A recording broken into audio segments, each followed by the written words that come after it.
Listen, Steve, what are you doing? No, this won't work. That's how they hide from predators in the wild. Hey, where'd he go?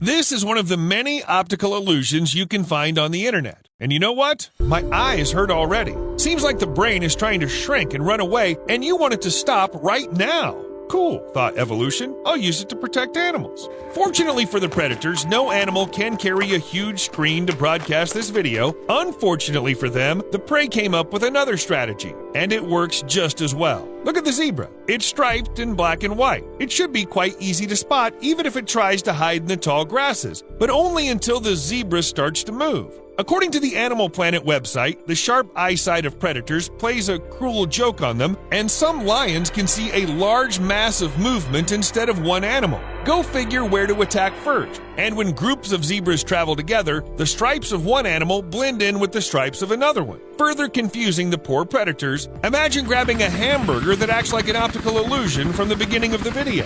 But even the most resilient herd of zebras in the world can't be on the move all the time. Eventually, they'll have to stop. Well, at least to get some sleep. Here it is, the perfect moment for predators. Time for a snack. But predators are not the only ones to realize that. Gathering in large numbers in the savannah, zebras sleep in shifts to keep a close eye on their surroundings. An excellent vision that does not get any worse at night helps them with this. The slightest sign of trouble, for example, caused by some strange rustle or shadow that looks like a lion, and the whole herd is immediately on the run. I wonder how zebras determine whose turn it is to sleep now. I mean, do they have a schedule or something? I must not sleep. I must not. Well, what could happen if I close my eyes? Just for a second, right? Oops. Let's say something went wrong. Even the most advanced defense system can be hacked, and one of the predators managed to get into Zebra Pentagon. Okay, that was a weird metaphor. However, zebras do get attacked periodically, but that doesn't mean they give up without a fight. When cornered, zebras can defend their offspring with powerful hoof kicks, and they definitely pack a punch. If the zebra is injured, the whole herd can defend it, forming a circle around the target. Judging by the fact that zebras still do this strategy actually works. Because, well, I don't need to tell you how natural selection works. If the animal is about to die and does something that wasn't helpful for survival, others are unlikely to repeat it. But before all creatures on Earth arrived at this logical conclusion, they didn't really understand how they can defend themselves for some time. I already mentioned this in one of my videos. According to evolutionary psychology, the earliest animals hardly realized they could actually resist an attack. At first, nature gave them the well-known fight or flight response. Without it, there'd be no one left on Earth at all. Only after that did the creatures begin to use more sophisticated methods for defense. One of them is staying in groups. You've already seen how this works with zebras. Fish is another example. Each individual is less likely to be eaten when it stays in a school than if it lives alone. But it doesn't just work against predators. The parasites also retreat when they face a crowd. When the number of horseflies, blood-sucking insects that carry a bunch of dangerous diseases, grows, Kamar horses also gather in large groups, and they are much less likely to suffer from bites. But it's not enough to be part of a large group to stay safe. Even with a pack or herd, there are better spots everyone wants to be in. Something like a royal box in a theater. But instead of a perfect view of the stage, animals get to live. The closer you are to the edge of the group, the more likely you are to be hurt by a predator. It means the safest zone is in the center, and everyone wants to get there. Well, by doing so, animals expose their kin to mortal danger. Pretty selfish of them, don't you think? But hey, this is wild nature after all. They don't really care about morality here. But what if animals that live in constant stress and have to avoid attacks evolve faster? A life like this must have at least some perks. To find out the truth, it's best to check the creatures who have to live in cities. And I'm not talking about humans now.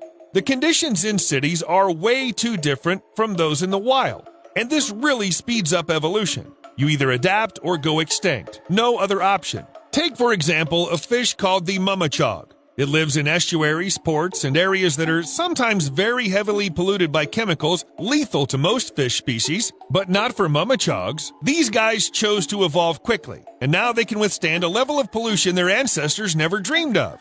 And this happened in about 10 to 15 years. However, a fish with a weird name is not a very clear example. What about rats? Have you ever wondered why it's so difficult to get rid of them?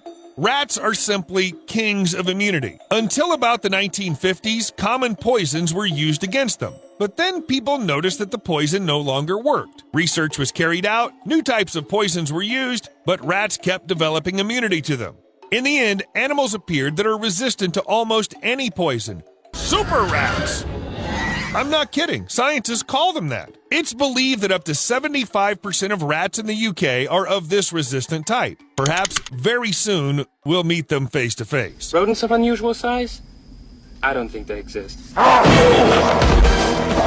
And you know, it wouldn't be that bad if they ended up being just damn tenacious monsters, because rats are actually very smart animals. They even have enough intelligence to be careful. Seems like the rats understand that even the most delicious food can kill them, so they take a small bite first. Don't feel bad? Then you can have another piece. This bread has a weird taste. It's poison, sir.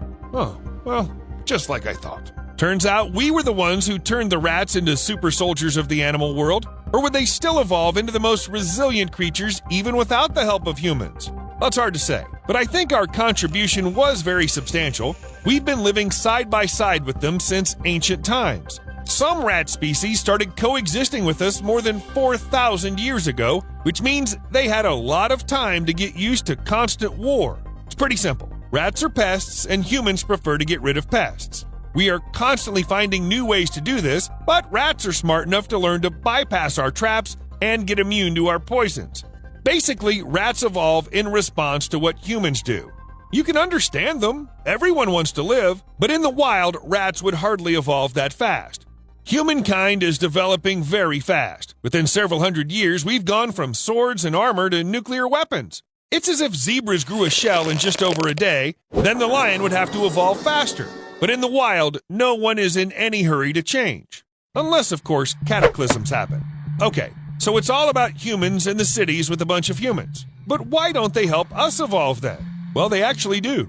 Back in 2010, some scientists argued that cities, not necessarily modern, very ancient ones will do too, promote disease resistance. See if this makes sense. When a large number of people gather together, it contributes to the spread of disease. Today, everyone probably knows how social distancing works in terms of all sorts of microbes and viruses. At the same time, cities, which make their inhabitants more vulnerable to disease, increase the chances of descendants of survivors to resist infections. Yes, amidst a pandemic, this approach looks cynical, but evolution, like wildlife, is not particularly picky when it comes to morality. How else can cities influence evolution? Animals living next to us get used to not only bad ecology, but also to constant noise and light pollution. When you're a bird living in the forest, your life is not much different from the life of your ancestors 500 or 1,000 years ago. At the same time, in the city, you constantly have to deal with wires, the light of lampposts, all sorts of billboards, car signals, and also the heat. Surprisingly enough, the urban environment makes animals more resistant to heat. Higher temperatures in cities are the result of heat and radiation absorption by buildings and asphalt. It gives animals higher heat tolerance, though they can't stand cold all that well, but this is exactly the same evolutionary adaptation as any other. And of course, I'm not saying that living in a metropolis will make you a mutant like some X-Men, but the fact remains, cities really accelerate evolution. So if you suddenly thought about moving, here's a really cool reason to do it. Evolutionary superiority. See you later.